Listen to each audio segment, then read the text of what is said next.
Bismillahirrahmanirrahim. Assalamu alaykum, hörmətli televizor görüşlər. Bu qatimlik haftalik istiqlal xəbərləri proqramımızga kelganlarni qizg'in qarshi olamiz. Men Abdullah Yalqun.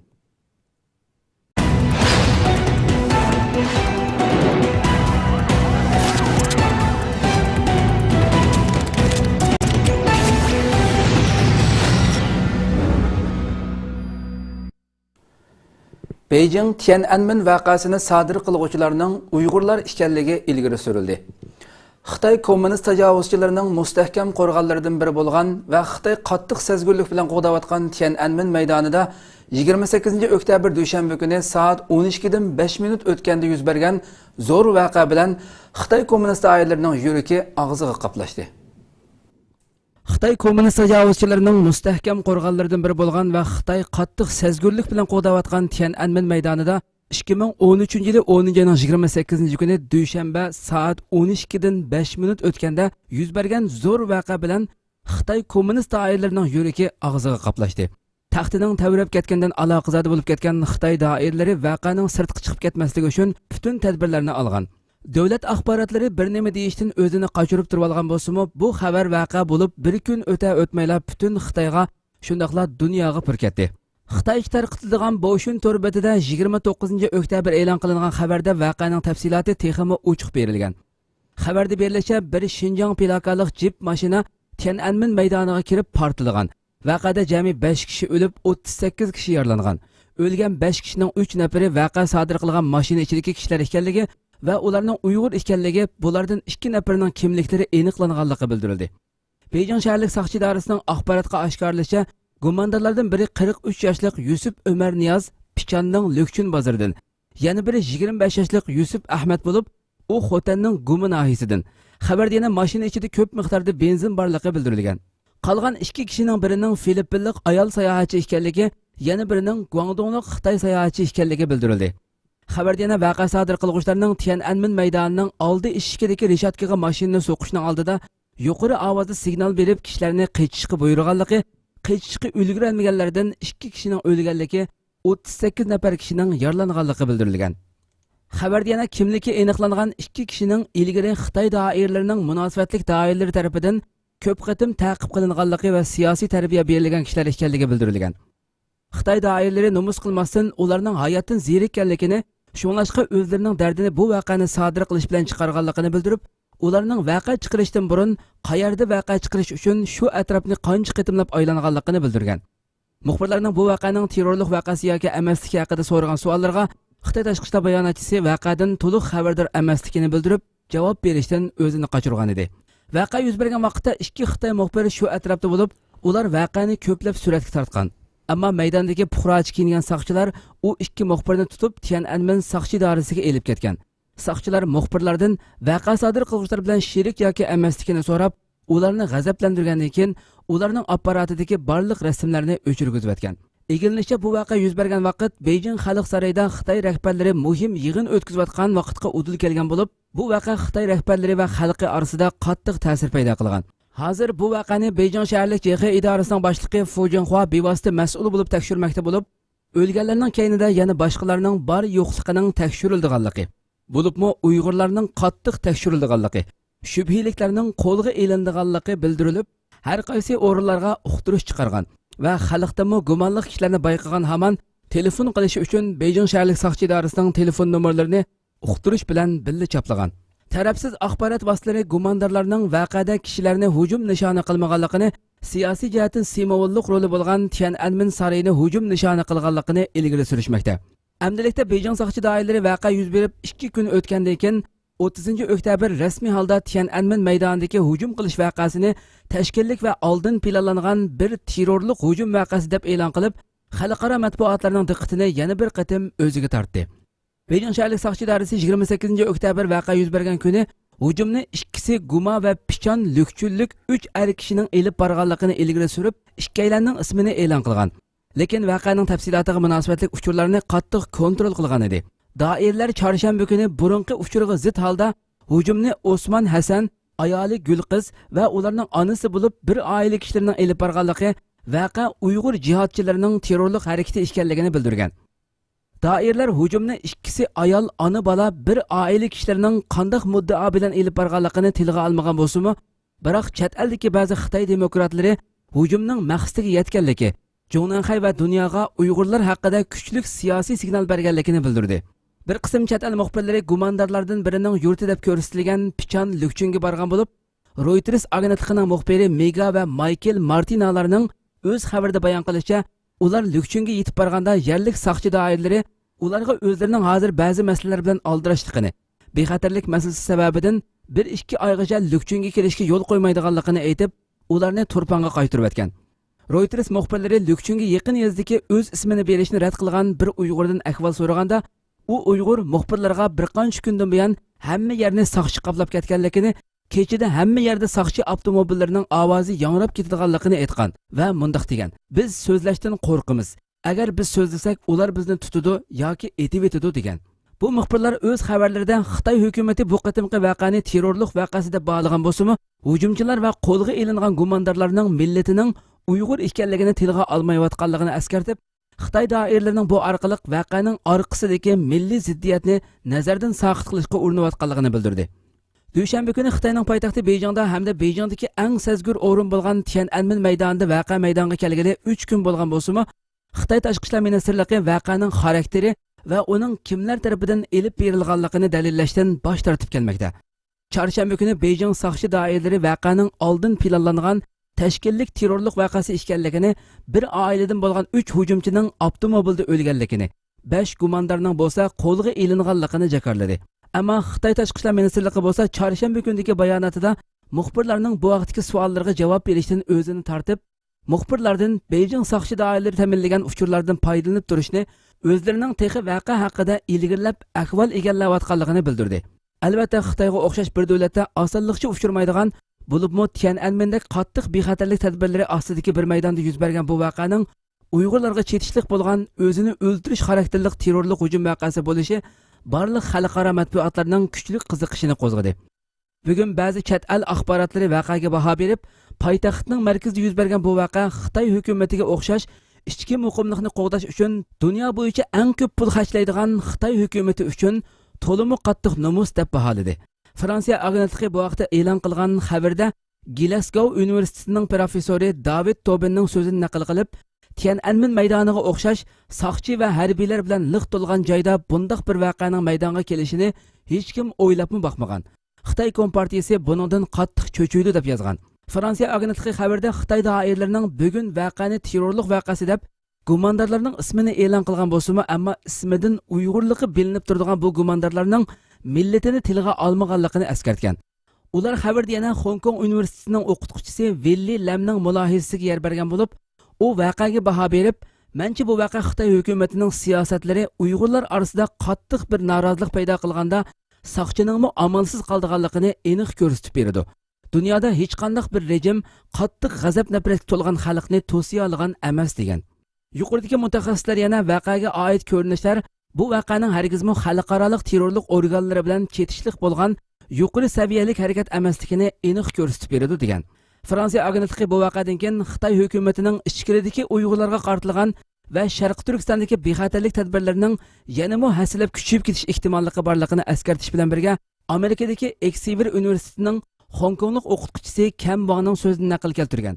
Cam Wang Xitoy doiralarining mayli qanchalik qattiq tadbir olsa-olsin, baribir o'zini o'ldirish xarakterli hujum oldida ojiz qolganligini eskartib turib, o'limdan qo'rqmaydigan kishilarni to'sib olish imkonsiz degan. Birlashma agentligi o'z xabarida Uyg'urlarning tilining, dinining, madaniyatining hujumga uchrayotganligini, tabiiy boyliqlar va yaxshi xizmatlardan rayonga ko'chib kelgan Xitoy ko'chmanlarining foydalanayotganligini, Uyg'urlarning bu ahvollarga bo'lgan noroziligi kuchli bo'lganlikdan rayonda 2009-yil Urumchi voqeasidan buyon nurg'un milliy to'qinishlarning maydonga kelganligini, ammo bu voqealarning xalqaroda yetarli aks sado paydo qilolmaganligini bayon qilgandan keyin, buning sababi haqida Amerikadagi Michigan universitetining Xinjiang masalasi va bexatarlik mutaxassisi Philip Potterni ziyorat qilgan. Philip Potter buning sababini mulohaza qilib, Xitoy ilgari bunday voqealarning xalqaroda sado paydo qilib, zo'r ta'sir yoritishining oldini nihoyat muvaffaqiyatli holda olgan. Chunki u voqealar Sharq Turkistonning ichida jimjitli bostirib o'tilgan edi. Undaqda Uyg'urlar sezgur, muhim o'rinlar ko'p bo'lgan, ham jumladan terrorlik voqealarini xabar qilishga pishib ketgan axborotchilar ko'p joylashgan Sharqdagi Xitoy shaharlarida harakat qiladigan saviyaga yetishi kerakmi deb mulohaza qilgan. Yana bir tarafdan Xinhua agentlik qarashliq Yer shari vaqti gazeti 31 oktyabr Tiananmen avtomobil hujumi munosabati bilan obzorchi maqolasi e'lon qilib, Uyg'urlarni ogohlantirdi. Ularning eng cho'ng ziyon tortquchi bo'lib qolganligini ilgari surdi. Lekin kuzatuvchilar Yer shari vaqti gazetini Uyg'urlarga oshkora tahdid silish bilan tanqid qildi. Xitoy axboroti Tiananmen avtomobil hujumiga keng ko'lamli tashviqot hujumi qo'zg'ab, Xitoy fuqarolarini ittifoqlashib, terrorlikka qarshi turishga chaqirdi. Xitoy hukumatı bo'lsa avtomobil hujumi bilan o'zining Sharq Turkistondagi siyosiy orasida munosabat borligini rad qildi.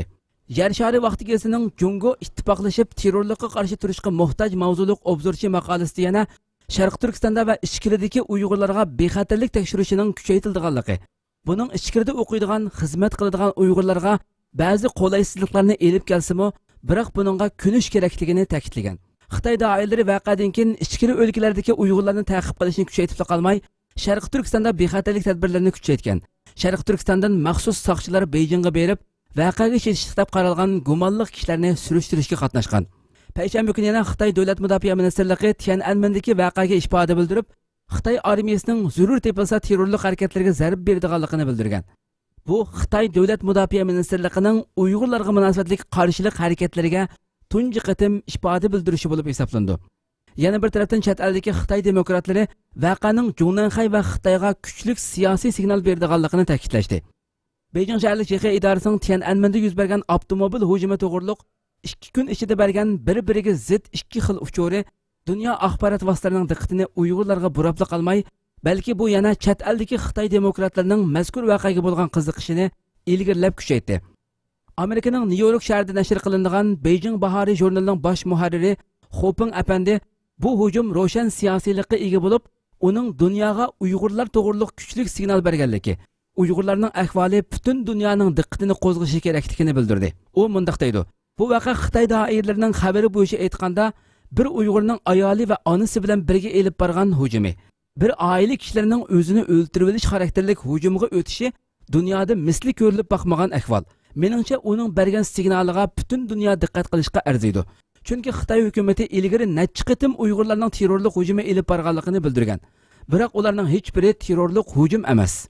Amerikada yashaydigan Xitoy vaziyat analizchisi Jang Weigo apandi hujumchilarning harakati kuchli siyosiy qasam deb ko'rsatdi.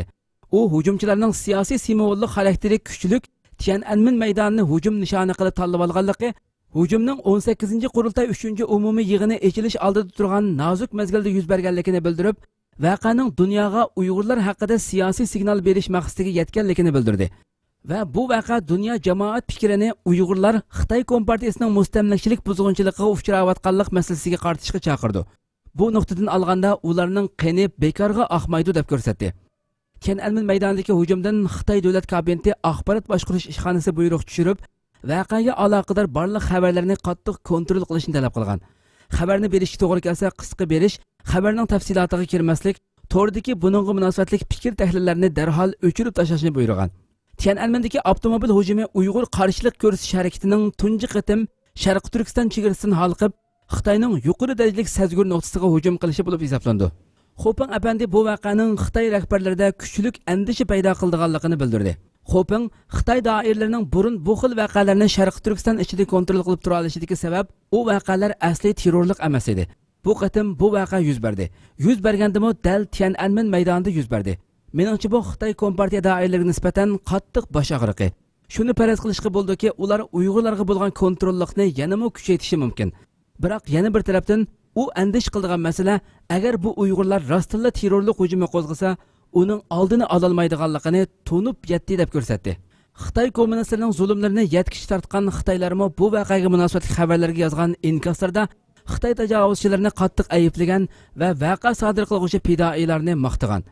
İnkaslarning %80%ga yaqini Xitoy doiralarini ayiblagan bo'lib, biz tuvanda ulardan bir qanchisini diqqatingizga sunamiz. Tuvandagi birinchi inkas yo'llovchi Zeng Sanghay ismli Xitoy aslida Mao Zedongning qabrisini portlatish kerak.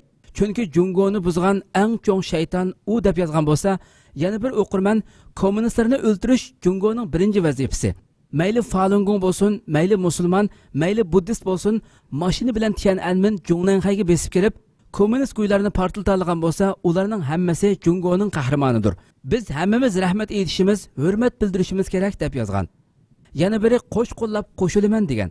Yana bir Xitoy ahmoq, u yerda o'lganlar gunohsiz sayohatchilardir deb yozgan bo'lib, uning ostiga biraylan uningga javoban inkos yozib mundaq degan. Hay, sening ko'zing ko'rmi? Xitoy kommunistlarining siyosati qanchalik begunohlarni o'ldirib bo'ldi. Yana biraylan, yana yuqoridagi Xitoyga inkos yozib, sen kommunist partiyasining ishtimisan. Tiananmenda 2 sayohatchining o'lishi kichik ish. Jungodagi kommunistlarni yo'qotish uchun Xitoy xalqining uyqusidan uyg'otadigan cho'ng voqea bo'lishi kerak. Deganga o'xshash inkoslarni qoldirgan.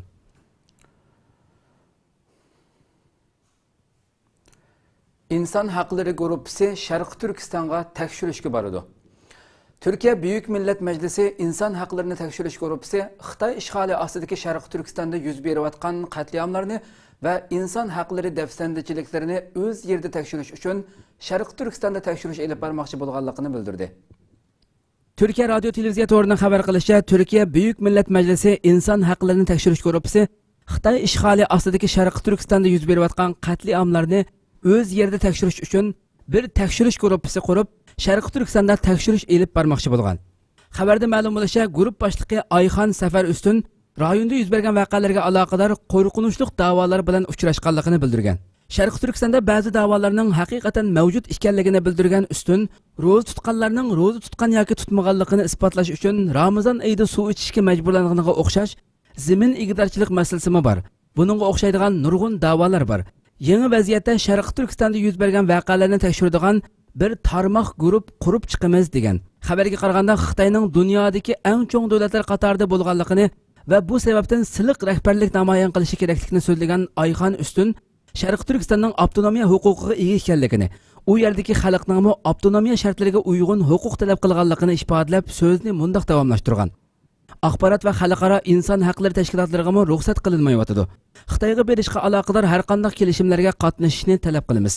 İmkoniyat yor bersa va kengirlik ko'rsatilsa, rayonda tekshirish elib berishni umid qilamiz.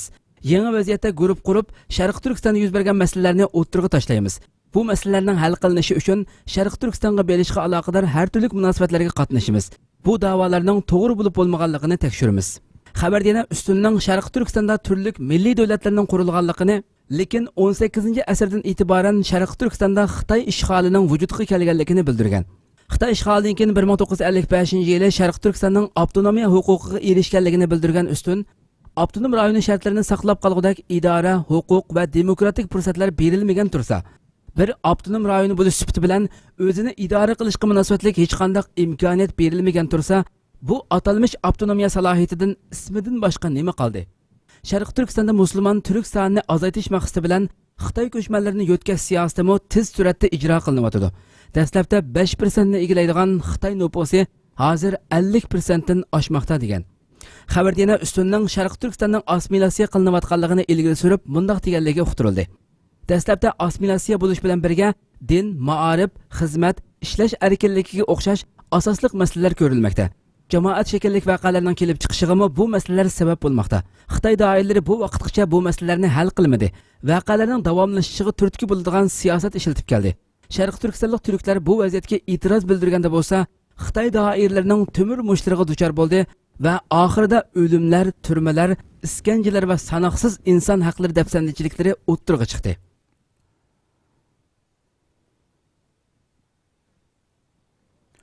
İstanbul'da Türk Yaşlar Uyuşması tarafından Sharq Turkiston haqida yig'in açıldı.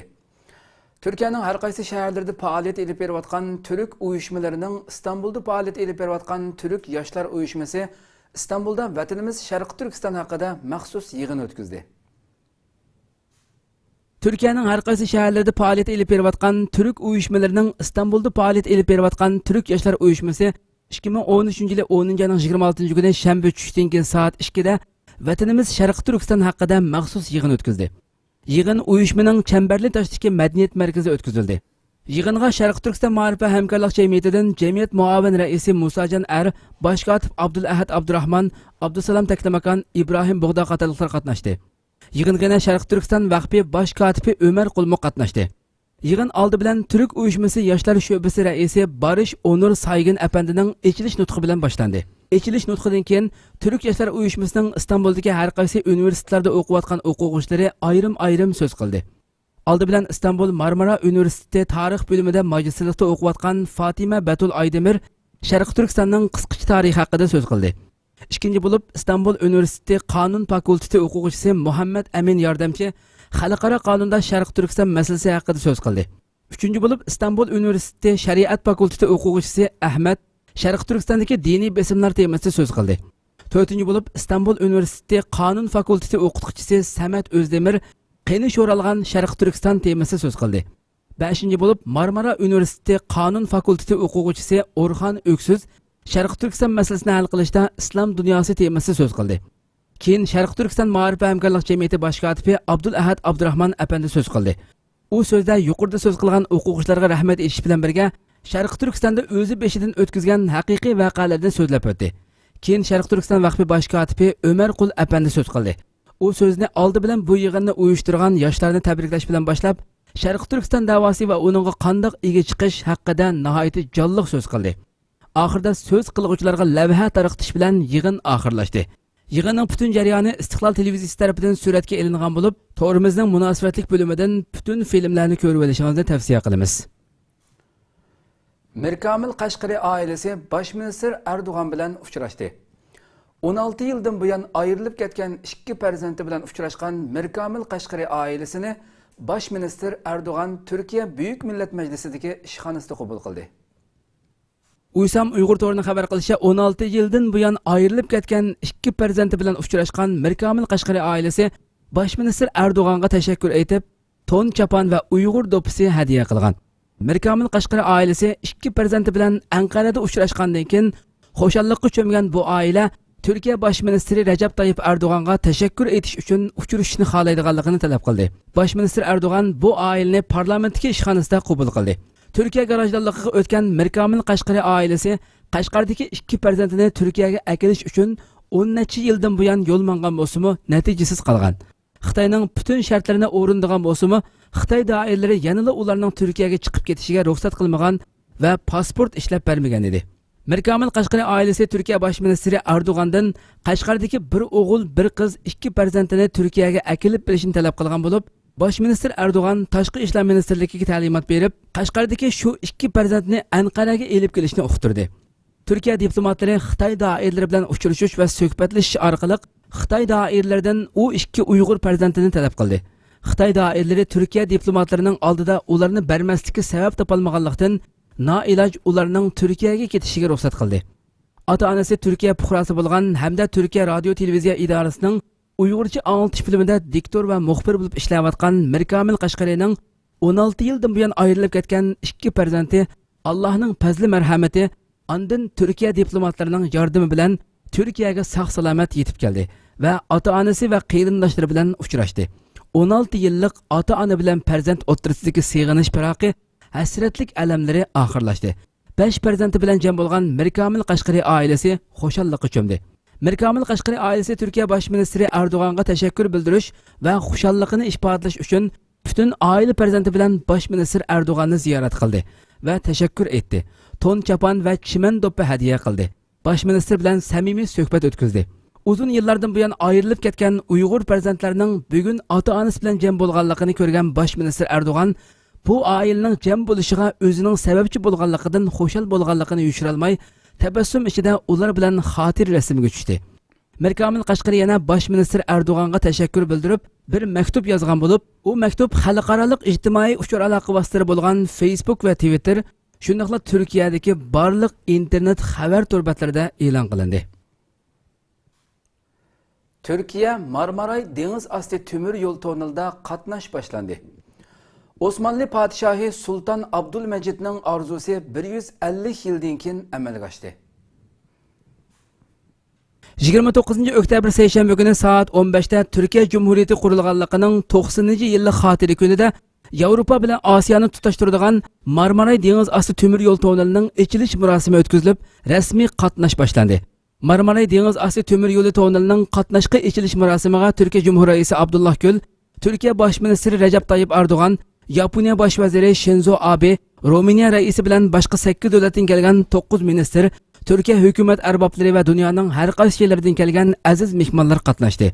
Butun Turkiya xalqi dunyo bo'yicha eng cho'ng qurilish hisoblangan Yevropa bilan Osiyo qit'asi quruqligini dengiz ostidan tutashtirgan Marmaray dengiz osti temir yo'lining g'albilik tutib, qatnashga echib etilganligidan nihoyat xushal bo'ldi.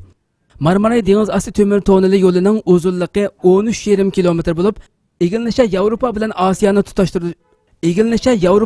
Osiyoni tutashtirish Sultan Abdulmajidning orzusi ekan. 150 yildan keyin Turkiya hokimiyatidagi Adolat va taraqqiyot partiyasi rahbari Rajab Tayyip Erdo'g'anning qat'iy irodasi bilan 2004-yili yasashga boshlanib, to'liq 9 yildan keyin bitib, Sultan Abdulmajidning mazkur orzu istiki amalga oshgan. Shuning bilan birga bu tonel asr hal qilgan qurilish bo'lib qolgan. 9 yilda bitgan Marmaray dengiz osti temir yo'l toneli Turkiyaning tunji dengiz osti tonel qurilishi bo'lib, Yevropa bilan Osiyodan iborat ikki cho'ng qit'aning orliqini qisqartdi va har soatiga 75 ming odamni to'shib, Allohning izni bilan kunida 1 milliondan ortiq odamning ikki qit'a orasida almashishiga sharoit hozirlaydi.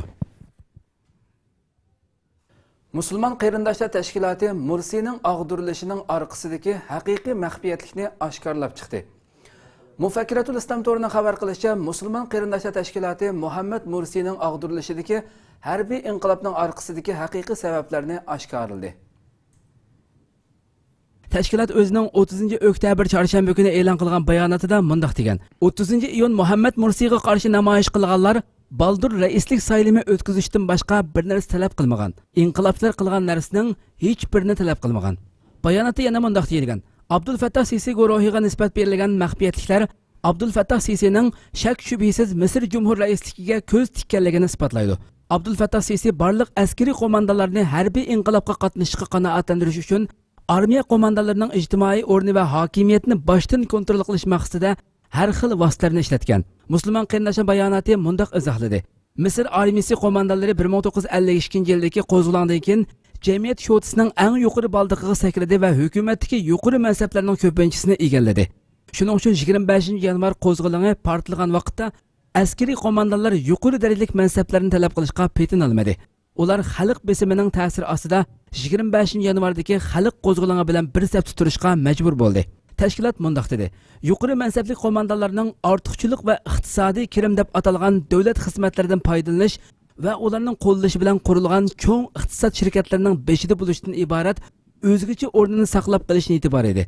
Ular shuning bilan birga 25-yanvar xalq qo'zg'oloni ta'sirida yuqori ovozni egillagan armiya o'lchamining maxfiyatligini amaldan qoldirish degan talabning maxfiy shaklda saqlanib qolishda ching turgan. CNN to'rining ilgari surishiga qaraganda, Musulmon qarindoshlar tashkilotining bayonoti Mursining islom xilofatini qayta qurish niyatining borligini inkor qilganlik ekan. Bayonot yana shuningga o'xshash Mursining og'dirilishini qo'llagan tashqi kuchlarning maqsadlarini oshkorlab mundaq degan: Mursining og'dirilishi g'arb davlatlarining manfaati bilan ilmoniy dinsiz harbiy inqilob rahbarlarining ideologiyasiga uyg'un keladi. Shundaqla haqiqiy islom o'rnaki va demokratiyaning qurilishidan o'lgich qo'rqadigan arab davlatlariga mo xush yoqadi. Amerikaning o'z ittifoqdoshlarini maxfiy tinglashganligi oshkorlandi. Amerikaning Fransiya va Germaniya amaldorlariga bo'lgan maxfiy tingshash voqeasi oshkorlangandan keyin Yevropa ittifoqining rahbarlari bu voqeadan qattiq g'azablangan. Navbatda Aqsaray maxfiy tingshash voqeasining mavjud emasligini ilgari surib, Amerikaning Germaniya bosh ministri Merkelning telefonini maxfiy tingshamaganligiga kafolat qilganligini uqtirgan bo'lsa-mu, ammo Amerika kelgusidagi maxfiy tingshash ahvoliga qarata hech qanday inkos qaytarmagan. Navbatda Edward Snowden oshkorlagan Amerika Davlat bexatarlik idorasining razvedka qilish nishonlari bo'lsa, asosliq terrorizmga markazlashgan. Ammo u boshqa razvedka turlarini oshkorlayaptimi yo'q degan savolga javoban xabarda mundaq deyilgan: Snowden biroqla Amerika Davlat bexatarlik idorasining bir qism maxfiy tingshash harakatini oshkorlayapti. Masalan, boshqa davlatlarning diplomatiya amaldorlari va rahbarlarining telefonini maxfiy tingshashga o'xshash. Ya'ni Amerika bu qatim Germaniya bosh ministri Merkel bilan Braziliya raisining telefonini maxfiy tingshagan. Boshqa oshkorlangan uchurlarga asoslanganda Amerika yana Yevropa ittifoqi va Birlashgan Davlatlar Tashkilotining organlariga qarata maxfiy tingshash harakati elib borgan bo'lib, uningdan boshqa yana Xitoy fuqarolarining telefonini maxfiy tingshagan. Snowden oshkorlagan uchurlarga asoslanganda 2013-yili Amerikaning maxfiy tingshash xizmati uchun ajratgan umumiy mablag'i 10 milliard 800 million Amerika dollariga yetgan. Amerika bilan birdan-bir o'zingiz o'qishtira oladigan bo'lsa, Angliya davlat bexatarlik idorasi bo'lib, ular boshdan oxiri Amerika bilan hamkorlik munosabatini saqlab kelgan. Amerikaning ittifoqdoshi bo'lgan Isroiliyaning maxfiy tingshashga bo'lgan noroziligi ko'rinarli bo'lib, Amerikaning Isroiliya axborot xodimlarini maxfiy tingshash mumkinchiligi bor deyilgan.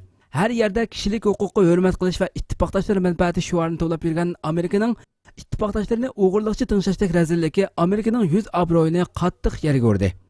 Og'izda demokratiya, erkinlik shuarini to'lab, amaliyotda o'z davlatining asosiy qonuni, xalqaro qonun mezoniga xiloflik qilib, o'z davlati va chet el fuqarolarining xabarlashish erkinligi va shaxsiy maxfiyatlik huquqini o'z ichiga olgan asosiy kishilik huquqini dafsanda qildigan, hatto ittifoqdosh davlatlar rahbarlarini ko'zitish nishoni qildigan mushundaq davlatning qo'lidan har balo keldiganligi bildirilib, bugungi kunda Amerikada o'zi ustida o'yilinish kam, o'zini birdan-bir kuchlik davlat deb atib olgan bu davlatning o'g'irlikchi anglash satchiligi oshkorlangan 5 oyga yaqin vaqtdan buyon bugungi qadar xatolashib turibmi o'zgartishni xohlamasligi nazorat qilingan nurg'un davlatlarni norozi qildi.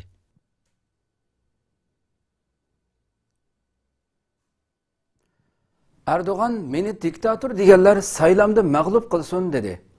Türkiye Cumhuriyeti Baş Ministri Recep Tayyip Erdoğan özünü diktator deb sifatlaganlarga qarshi raqobat e'lon qilib, o'qituvchilarning 5 oydan keyin o'tkaziladigan yerlik saylamda partiyasini mag'lub qilishini talab qildi. Türkiye Cumhuriyeti Baş Ministri Recep Tayyip Erdoğan özünü diktator deb sifatlaganlarga qarshi raqobat e'lon qilib, o'qituvchilarning 5 oydan keyin o'tkaziladigan yerlik saylamda partiyasini mag'lub qilishini talab qildi. Erdoğan'ın e'lon qilgan raqobati Anqaradagi partiya bosh markazida o'tkazilgan Adolat va Taraqqiyot partiyasi qurultayida o'ttirib qo'yilgan bo'lib, Erdoğan o'qituvchi partiyalarning kelarki saylam maydoniga tushishini va sanduqdan chiqqan ovoz orqali xalqning oldida navbatdagi Turkiya hokimiyatidagi partiyasini yiqitishni talab qildi. Erdoğan mundaq dedi: Turkiyada diktator hokimiyat yurgizyotdi deganlar kelar qitimqi yerlik saylamda xalqning oldida rolini oshkorlasin va ovoz sanduqi orqali bizni yiqitish uchun saylam qog'ozlarini o'ynab baqsin. Erdo'g'an yana Turkiyaning ichi va sirtida bizni demokratiyachi emas deb tuhmat qilyapti. Saylamga 5 oy vaqt qoldi. Shundoq deganlar ovoz sanduqi orqali saylamda bizni mag'lub qilish uchun marhamat qilsin. Xalq boshqalarga qarshi bizni saylab bizga ovoz berganda biz xalqning tanlashiga hurmat qildik. Agar xalq bizning hokimiyatni qilishimizni xohlasa, biz hargizmi xalqqa xizmat qilishdan yoltib qolmaymiz. Ovoz sanduqi orqali xalq o'ziga xizmat qilishga bizni tanlab, millatga xizmat qilish omonatiga bizni mukallaf qildi. Biz hargizmi u omonatdan voz kechmaymiz. Kimki biz bilan raqobatlashishni xohlasa, saylamga tushsin va ovoz sanduqi orqali bizga raqobatini namoyon qilsin dedi. Kozlarını paylaşsınlar. Şu anda bizi vesayet kurmakta itham edenlere hodri meydan diyorum. Buyursunlar 30 Mart'ta sandıkta kozlarını paylaşsınlar. Eğer bu ülkede bir diktatör varsa buyursunlar bu diktatörü. Amerika Deniz Armiyasi aviamatkisi Xitoyning Janubiy dengizi atrofida manevr o'tkazdi. Amerika Deniz Armiyasining Washington nomli yadro yiqilg'uliq aviamatkisi Xitoyning Janubiy dengizi atrofida paraxod aeroplanlarining uchish va qo'nish mashqi olib bordi. Amerika Deniz Armiyasi to'rining 28 oktyabr dushanba kundagi xabarga qaraganda 24 va 25 oktyabr kunlari Amerika Deniz Armiyasining Washington nomli yadro yiqilg'uliq Amerika Deniz Armiyasining Washington nomli yadro yiqilg'uliq aviamatkisi Xitoyning Janubiy dengizi a'zolarida paraxod aeroplanlarining uchish va qo'nish mashqi olib borgan. Xabardan qaraganda bu vaqtda Malayziya Deniz Armiyasi birlashma harbiy manevr olib borgan. Amerika Deniz Armiyasi to'rining bildirishicha, Washington nomli aviamatka doimlik charlash vazifasi ijro qilgan bo'lib, Amerika va ittifoqdoshlarining Hindiston va Osiyo Tinch okean rayonidagi dengiz usti manfaatini qo'g'daydi ekan. Yaponiya Xitoy kuchga tayanishni xohlasa, taqobil turishga hozir ekanligini jakarladi. Yaponiya bosh ministri Shinzo Abe agar Xitoy o'zining manfaati uchun kuch ishiltish yo'lini tanlasa, davlatining Xitoyga qarshi taqobil turishga hozir ekanligini uqtirdi. Arab kundalik xabar to'rining xabar qilishicha, Yaponiya bosh ministri Shinzo Abe agar Xitoy o'zining manfaati uchun kuch ishiltish yo'lini tanlasa, davlatining Xitoyga qarshi taqobil turishga hozir ekanligini uqtirgan. Yaponiya armiyasining yillik ziyorati asnosida yuqoridagi so'zni qilgan Shinzo Abe yana davlatining rayondagi sobit vaziyatni o'zgartirish uchun har qanday kuch ishlatishga hargizmi yo'l qo'ymaydiganligini qo'shib qo'ygan. Shinzo Abening bu so'zlari Beyjingni qattiq bearam qilgan. Yana bir tarafdan Xitoy shanba kuni Yaponiyani ogohlantirib, Yaponiya Xitoy uchquchisiz aeroplanni tushirib o'tib qolsa, Beyjingning buni urush ochqanlik deb hisoblaydiganligini uqtirgan. Xitoy Yaponiyaning 5 orolga igidorchilik qilish haqqiga o'kt qo'ygan bo'lib, Yaponiya u orollarni Okinawa viloyatining ayrilmas bir qismi deb kelmoqda. Xitoy mudofaa ministrligi so'zchisi Feng Yanshing mundaq dedi: "Agar Yaponiya deganiga o'xshash urush aeroplanlarini ko'paytirish orqali o'zining mudofaasini kuchlantirmoqchi bo'lsa, bu bizga nisbatan nihoyat xatarlik va tishimizga tekkanlik bo'ldi. Balki urush ochqanlik ishlaridan hisoblandi. Shunga keskin raddiya berish uchun tegishli jazolarni elib boramiz." Tokio bilan Beyjing o'rtasidagi munosabat 2012 yili sentabr oyidan e'tiboran keskinlashishga boshlagan bo'lib, sababi Yaponiya Senkaku deb ataydigan Yaponiyaning Okinawa atrofidagi kichik tabiiy boylik mo'l bo'lgan orollarning igidorchiligini talashishdir. Xitoy mazkur orollarning igidorchiligini Yaponiyadan tortib olishga urinmoqda. Xitoyning oila to'qsaymallariga josuslik sistemasi o'rinlashtirilgan. Rossiya mutaxassislari Xitoyda yasalgan qo'l telefonlari va oila to'qsaymallari ichidan kichik sistemalik josuslik saymallarini bayqagan. Rossiyaning Sankt-Petersburg shahridagi mutaxassislar Xitoyda yasalgan qo'l telefonlari va oila to'qsaymallari ichidan kichik sistemalik sayman bayqagan. Xabarda ma'lum bo'lishicha, Xitoy qo'l telefonlari va oila to'qsaymallariga maxfiy o'rinlashtirilgan bu kichik sistema shu narsalarni ishlatgan kishilarga qarata josuslik qildi ekan. Bu sistema simsiz tor orqali 200 metrgacha masofa oraliqdagi uy kompyuteriga ulanib, virus maxsus programma avatish orqali josuslik elib bordi ekan. Xitoydan shu sistema o'rinlashtirilgan oila saymanlarini import qilgan shirkatning mudirining so'ziga qaraganda, normal ishlatuvchi tarafidan bu xil saymandagi josuslik sistemasining bayqalishi qiyin ekan. Chunki bu josuslik sistemasi shu xildagi saymanlarning ichiga o'rinlashtirilgan ekan. Egalnicha bu saymandagi kichik josuslik sistemasi tamojindagi mutaxassislar tarafidan bayqalgan bo'lib, ular ashu oila to'qsaymallari va qo'l telefonlarining ig'irligining hujjatlarda yozilgan ig'irligiga uyg'un bo'lmaganligini his qilgan va tekshirish elib borgan ekan.